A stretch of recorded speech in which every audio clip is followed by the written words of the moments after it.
এই ভাই রে ভাই, যে খবরটা এসছে এই খবরগুলো আমি বাংলাদেশ থেকে আমার যারা আমাকে ফেসবুকে ফলো করে তারাই দেয়। আপনিও যদি আমাকে কোনো রকম খবর দিতে চান বা আমার সঙ্গে কথা বলতে চান, আমার ফেসবুকে চলে আসুন। সেম নাম সঞ্জু স্টেশন, ডেসক্রিপশনে লিঙ্ক রয়েছে। আর যারা ফেসবুক থেকে দেখছেন, ইউটিউবের লিঙ্ক আছে, তারা ইউটিউবে যেতে পারেন। যাই হোক, আজকে বাংলাদেশে পাবলিক হলিডে, মানে আজকে আজকে বাংলাদেশে ছুটির দিন। আপনি ভাবুন, বাংলাদেশে 4 দিন হয়েছে তুফান রিলিজ করেছে, 4 দিনে প্রায় 11 কোটির বক্স অফিস তুলে নিয়েছে, মানে 4 দিনে 11 কোটি টাকা উঠিয়ে নিয়েছে। আজকে হলিডে, আজকে বাংলাদেশে ছুটির দিন, স্কুল কলেজ সমস্ত কিছু আজকে বন্ধ।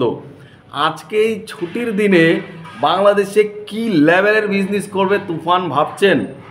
আজকে আনুমানিক ধরা যাচ্ছে বাংলাদেশে 5 কোটি টাকা পর্যন্ত যেতে পারে কালেকশন। ইয়াস, এটা আমি বলছি না, এটা আমাকে অনেকে ইনফরমেশান দিয়েছে, আর আমি সেই ইনফরমেশনগুলো একটু রিসার্চ করে দেখলাম, একদমই ঠিকঠাক যাচ্ছে। এখনও পর্যন্ত যতগুলো শো লাগানো হয়েছে প্রত্যেকটাই সিনেমাতে তো অলরেডি শো বাড়ানো হয়েছে, এবং যে জায়গায় টিকিটের প্রাইস ছিল 200 টাকা সেটা করা হয়েছে 400 টাকা। আগে ব্ল্যাকে করা হচ্ছিল, এখন হল থেকেই করা হচ্ছে। টিকিটের মধ্যে এরকমভাবে স্ট্যাম্প মেরে দেওয়া হচ্ছে, যেখানে 200 টাকা ছিল সেটা 400 টাকা, 400 টাকাটা 800 টাকা হয়ে যাচ্ছে, মানে টিকিটের প্রাইসও ডাবল হয়ে যাচ্ছে। তো আজকে 5 কোটি টাকা আরামসে বক্স অফিস থেকে তুলে নেবে, কিন্তু তারপরে সমস্যা রয়েছে। প্রডিউসার কিন্তু 5 কোটি টাকা পাবে না, কারণ এটা যে টিকিটের প্রাইস বাড়ানো হয়েছে, এটা কিন্তু একান্তই হল মালিকদের কারসাজি, আর এই টাকাটা পুরোপুরি হল মালিকরাই লুটে নেবে, এটা প্রডিউসারের কাছে যাবে না। প্রডিউসারের সঙ্গে তারা যেভাবে রেন্টালে নিয়েছিল, যারা 1 সপ্তাহের জন্য রেন্টালে নিয়েছিল, তারা প্রডিউসাররা সেই টাকাটাই পাবে। তারপর যারা টিকিট প্রাইস হিসেবে কনসিডার করে নেয়, ধরুন 100 টাকার টিকিট বেচলে 20 টাকা দেবে প্রডিউসারকে, তো সেখান থেকে একটা টিকিটের দাম 100 টাকাই ধরা হবে। এখন যদি 200 টাকাও বিক্রি করে, সেটা প্রডিউসারের কাছে যাবে না। তো এই 5 কোটির মধ্যে প্রডিউসারের কাছে বেশি গেলে 2 কোটি টাকা যাবে। ইয়াস, বাকি 3 কোটি টাকাই এদিক সেদিক হয়ে যাবে। তবে সেটা বড় কথা নয়, একদিনে 5 কোটি টাকার টিকিট সেল করা, এটা একটা বাংলা সিনেমার জন্য জাস্ট কাল্ট হয়ে থাকবে। এর থেকে বড় কোনো রেকর্ড হতেই পারে না, হতেই পারে না। একটা 5 কোটি টাকার, মানে আমি মনে করি শাকিব খান বাদে বাংলাদেশের যত হিরো রয়েছে সবাই মিলে মনে হয় লাইফ টাইম কালেকশন যে কটা ঈদের সিনেমা আসছে 5 কোটি টাকা হবে না।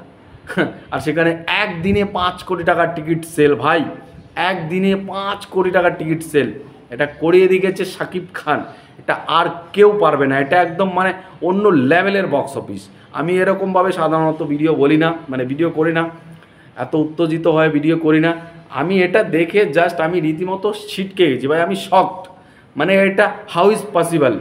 আমাদের এখানে 5 কোটি টাকার টিকিট সেল করতে গেলে, আমাদের এখানে তো টিকিটের প্রাইস বাড়ানো হয় না, বাংলাদেশে বাড়ানো হয়। আমাদের এখানে বাংলা সিনেমার এতটা ডিমান্ড হয় না যে লোক লাইন পড়ে গিয়ে সিনেমা দেখবে, এমনিতেই দেখতে যায় না, তার উপর আবার টিকিটের প্রাইস আরও বাড়ালে তো দেখতেই যাবে না, সত্যি কথা বলতে।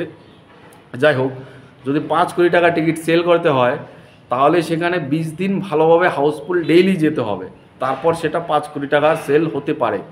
আর ভাই একদিনেই, ও ভাই আমি পাগল হয়ে যাবো, মানে এই মানুষটার সম্পর্কে যত জানছি ততই আমি অবাক হয়ে যাচ্ছি। মানে আর কি জানার বাকি আছে আমাকে আপনারা বলুন তো, একদিনে সব জানিয়ে দিন তো।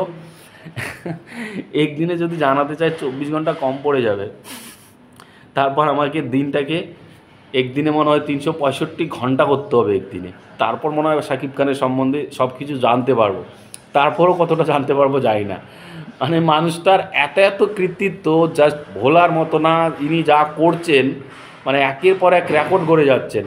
একটা বাংলা সিনেমা, যেখানে লোক বাংলা সিনেমার নাম শুনলে বাংলা সিনেমা চলবে না, আর আমাদের এখানে কী অভ্যাস, ভাই কী চলছে, একটা হিন্দি, একটা সিনেমা, একটা বাংলা, এই হিন্দি তো দেখি, চল আজকে বাংলাটা, বাংলা সিনেমা থুর, এগুলো নাচতে পারে, এগুলো ফাইট পারে, এগুলো অভিনয় পারে।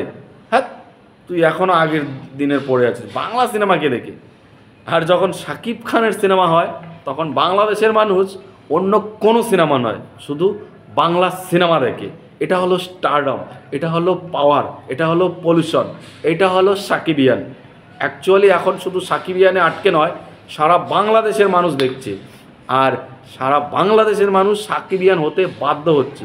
তবে একটা জিনিস আমি শুনতে পাচ্ছি, খুব ভালো চলছে তুফান, তবে তুফানের মানে হ্যান্ড টু হ্যান্ড অ্যাকশানটা কম ছিল, মানে বন্দুকের অ্যাকশানটা বেশি ছিল। পার্ট টুতে সেটা আরও পুষিয়ে দিলে আরও কী লেভেলের বিজনেস করবে।